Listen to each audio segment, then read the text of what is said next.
G'day everyone, welcome again to the chat. This week it's Autism Awareness Week all around the world. For some of you who don't know, I'm actually autistic myself, and one of the special forms of therapy that people with autism use is equine assisted learning, which means they use horses to help them to learn, but also to relax themselves and calm themselves. And joining me today is a good friend of mine and also a practitioner of equine assisted therapies in Lisa Coffey. G'day Lisa, how are you? Hi Ben, how are you? Yeah, very well, thank you. Exciting to finally be able to talk to you.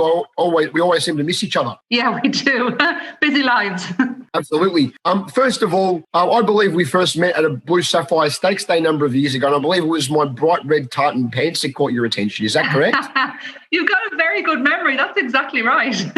Yeah. You still have them? Yeah, I certainly do, and I've got my green ones as well, and I believe it was you, Gabby Lafferty, and a few other girls, and we got talking. We've been talking ever since, haven't we? Yeah, we have. God, you've got a really good memory.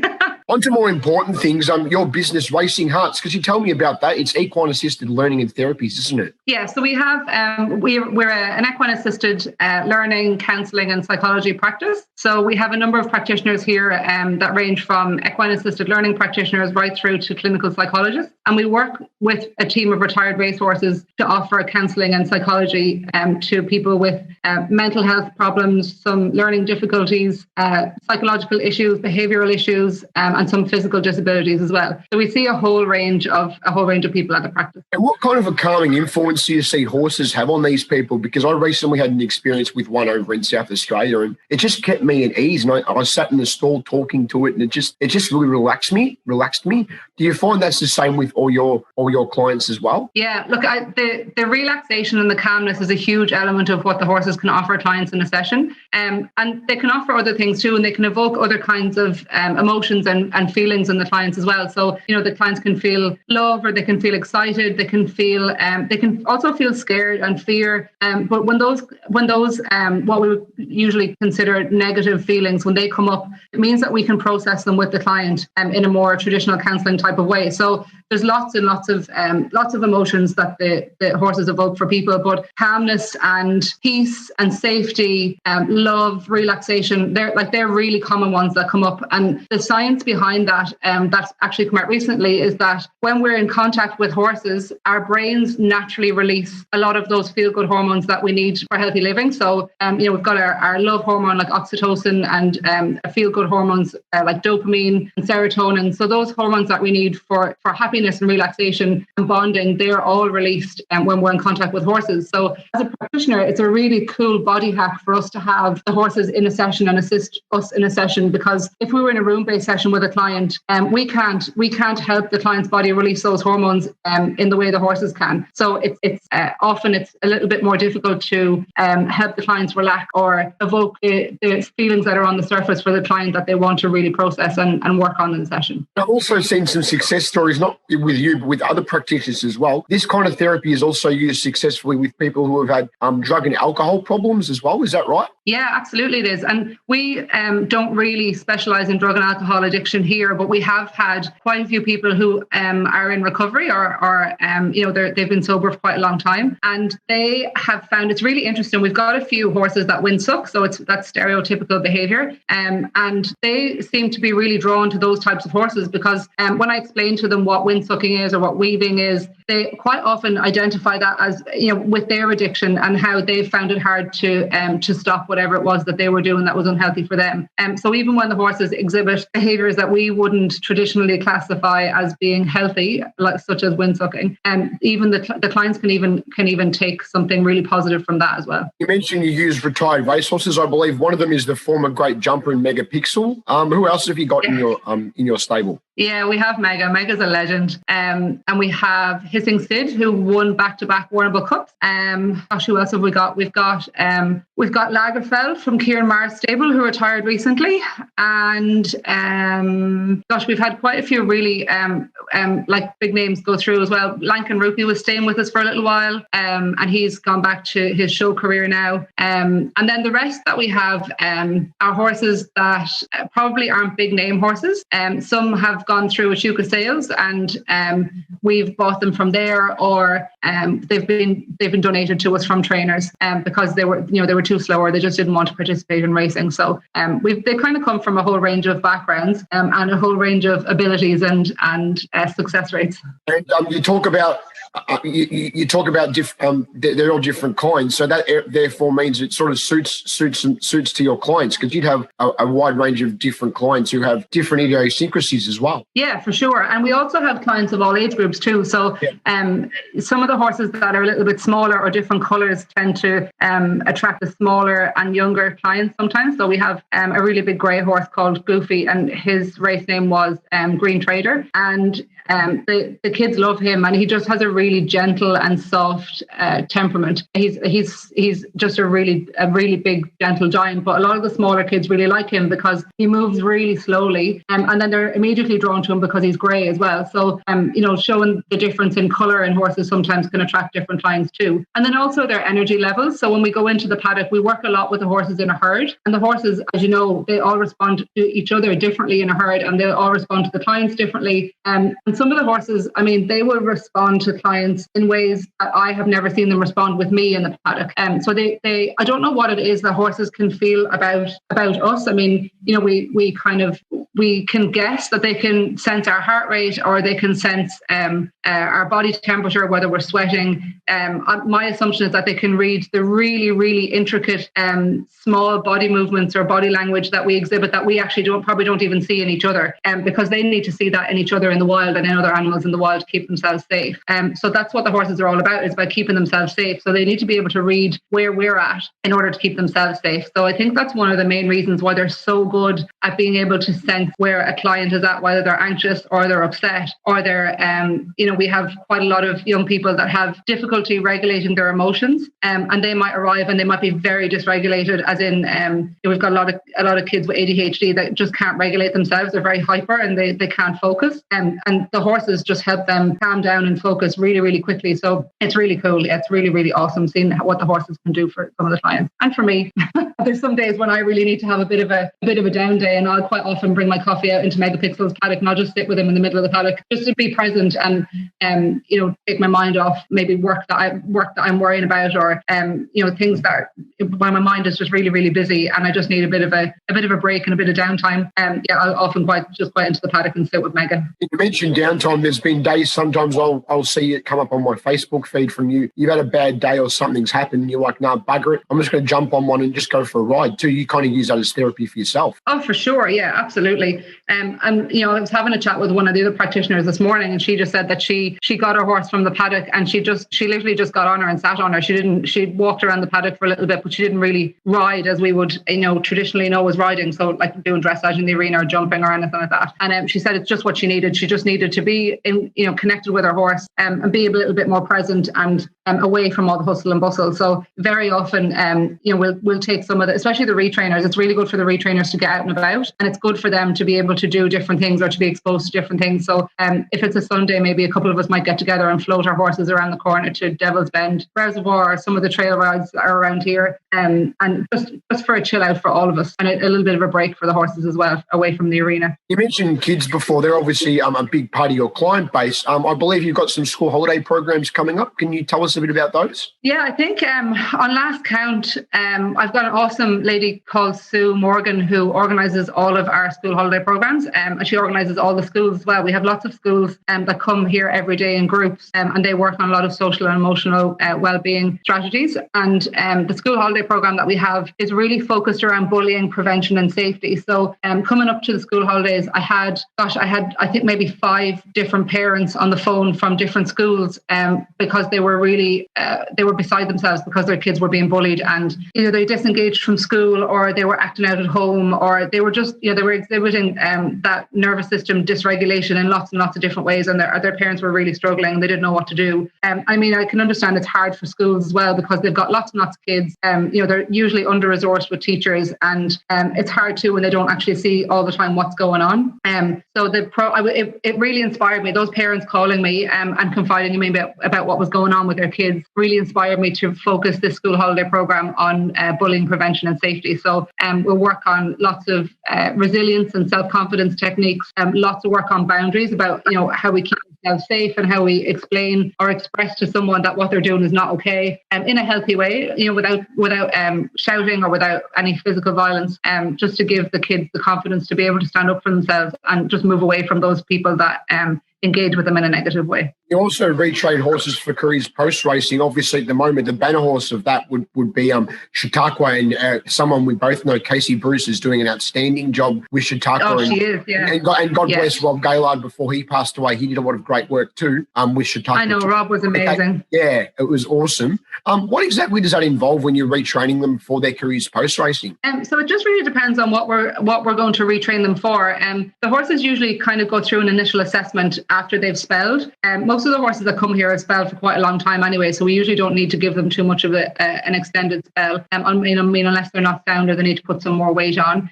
So a lot of it is just spending time with them and figuring out what their personalities are, what they enjoy doing, what they don't enjoy doing, what boundaries we can push with them. So if they don't enjoy doing something, why is it? Have they had a fight before? Are they just not athletic enough to do it? Are they just not calm enough to do it? Some horses that arrive here are highly anxious, but that's just in their temperament. It's not necessarily because of racing or because of high energy feed. They just tend to be that way. So we just work around the horses and what they're capable of doing. They all start off doing some flat work and some dressage. So we start to work those muscles that they wouldn't necessarily work when they're in a racing career. We start to round them up and strengthen them up a little bit more in a different way. And then we'll put them over some poles and some jumps and see if they have any challenge jumping. If they do, then we'll start getting them out and about to the clinics at different properties around our area. So whether it's a flat work clinic or a poles clinic or a jumping clinic, we'll try and get them out and about, and trail rides as well. Trail rides are so important for them to expose them to lots of different things in the environment. That's what we really do. We just see what the horse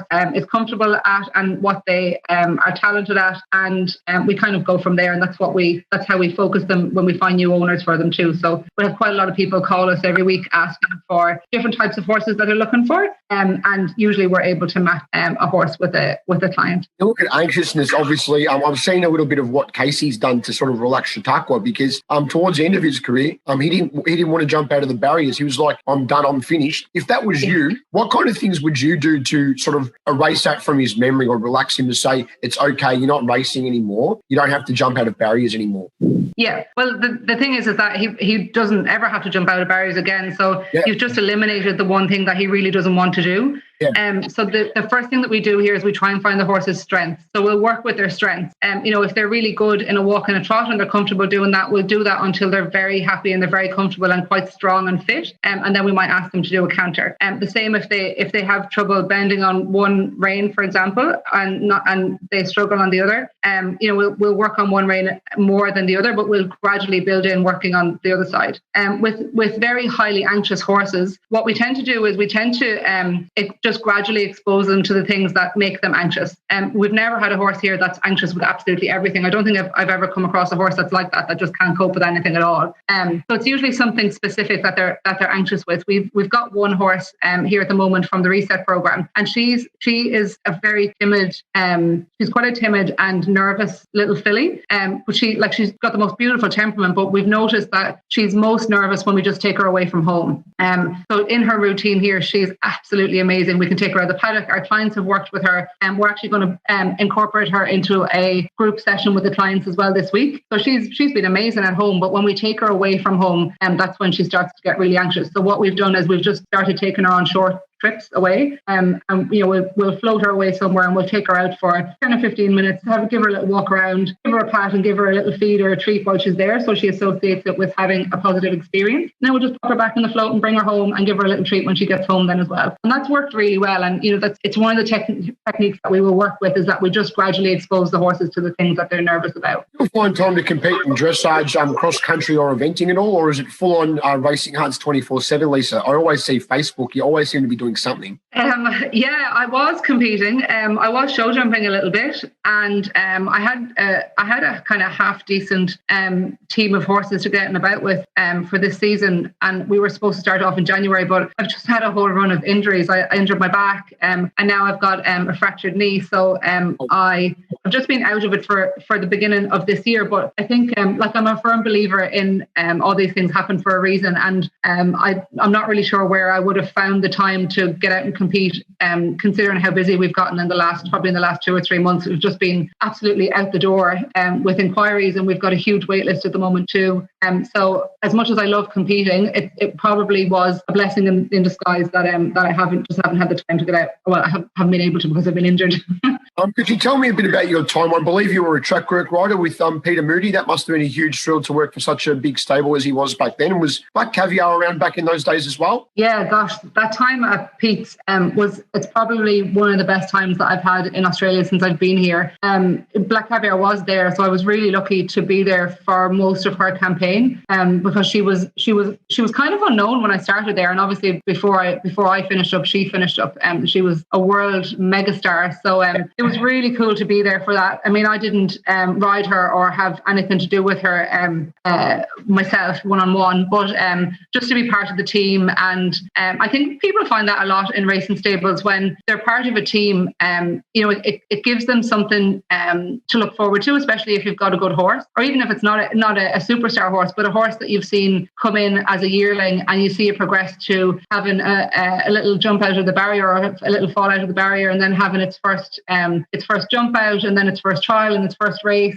So having that journey with a horse when you work at a racing stable is really, really special. And for me, I mean, being at Caulfield around that time, I'd only just come to Australia and I came over here by myself. I have no family here, and the team, not just at Moody's, but the team just at Caulfield, between all the stables, it was like at Caulfield in itself in the morning is like a little village. It's just like this little secret village where everybody, everyone knows each other and everyone likes to catch up in the morning, even though we're all there kind of 3:30 or 4 o'clock. It's like one big family, and I think for that reason, Caulfield is one of my favorite tracks. I think it's probably my favorite track in Victoria, just because I have that emotional connection to it because I've had so many great times there. But yeah, working at Pete's was really, really special, and he was amazing to work for, and Sarah, his wife, is fantastic as well, and she actually has volunteered here with some of our groups of kids as well. So it's been really nice to be able to keep that connection with Pete and Sarah. It must be good to see him back training again, although being in much smaller circumstances compared to when you were working for him. Yeah, it's a funny story. When I started to work for Pete, I ended up working for him for 5 years. And the day I started, he said, he walked down to the tunnel with me, and he said that he was delighted that I had started with him, but he wasn't too sure how long he could offer me a job for, because for two reasons. He was planning on reducing his numbers, and Caulfield was also going to shut. So that was when the talk around Caulfield shutting down had started. And I think that year we had 97 yearlings come through that year. They just kept coming. I don't know where they came from, but they just kept coming. So as much as he may have had the intention of reducing his numbers, they just kept getting bigger and bigger and bigger. So it was funny that I thought I wasn't going to be there for very long, and Pete thought he wasn't going to be training big numbers for very long, but that it happened the other way around. You talk about numbers. Some of these stables now, they're just getting bigger and bigger, and you often wonder how it all operates. Like Kieran Marnell, I think at any one given time, he'll have 500 in work. It's just absolutely phenomenal, isn't it? Yeah, it is. Look, I think Kieran is an exceptional person, like not just as a horse person, but just as a person in himself. Like, I mean, I've known Kieran since probably the first 6 months I was in Australia, which is about 12 years ago. And he's gone from, being a country trainer down at Warrnambool with a small team to having this massive stable. And the one thing I really admire about Kieran is that although I don't see him that often, he doesn't seem to have changed as a person. Like, he just still seems the same cool, laid back, easygoing guy from Warrnambool that I met like 12 years ago. And he obviously has a really awesome team around him, and the people who do work closely with him every day, like, they just have the most fabulous things to say about him. They think he's incredible and he's good to his staff. He's kind to them, and they just seem to work as a really, really good team. And I mean, for me, as a horse trader, you're not just there to train horses. You're there to run a business, and you're there to look after your staff. And I think that speaks volumes about Kieran as a person, that the people who are around him speak really, really highly of him, as well as the really obvious thing of him training plenty of winners. But I as I've gotten busier, like, I've only got 30 horses here, which is a lot, but I've got 30 horses and we've got about 120 clients, and I've got about 10 staff staff now as well. And every single day, I even feel like every day somebody wants a piece of me, and it gets really, really exhausting sometimes. So I can't even imagine how Kieran functions on a day-to-day basis when there's so many horses, so many people, there's so much to do, and all the travel around the country. I think he's a pretty incredible person. And I believe also before you came to Australia, you got to travel some horses for Coolmore around the world. What a thrill that would have been. Like, that's the top class bloodstock of the world, racing in some huge races like the Kentucky Derby and races all over Europe too. That would have been really cool. Oh, look, that was a sensational job. Like, it was just, I don't even know how I landed that job. But and the really cool part for me was that I got to travel with all these really amazing horses, like So You Think, and oh God, I can't even think of the horses off the top of my head now. But like a lot of the stallions that they have now that have done really, really well as stallions as well. So getting to travel all over the world with those horses was phenomenal. And my job was to organise the transport. So my job was to organise the planes for them, and to organise the trucks to take them from the planes to the race course, to organise everything at the race course for Aidan and for his staff, and make sure everybody was looked after for everything they needed. So as much as I didn't have a hands-on role with the horses, I was still able to travel with them in the plane and get to all the race meetings and watch them run. So again, like when I spoke about that sense of being in a team, even though I didn't directly work with the horses at Coolmore or at Ballydoyle, our company that organised all the transport and myself, we were very much part of their team, and they made us feel like that too, because we all worked really hard together to make sure that everything ran smoothly, especially when we're traveling to really big Group 1 race meetings in the UK and around Europe. Thanks very much for joining me today, Lisa, and for giving me an insight into racing hearts, equine assisted therapies, and your other careers too. Thanks very much for having me, Ben. It was lovely to talk to you.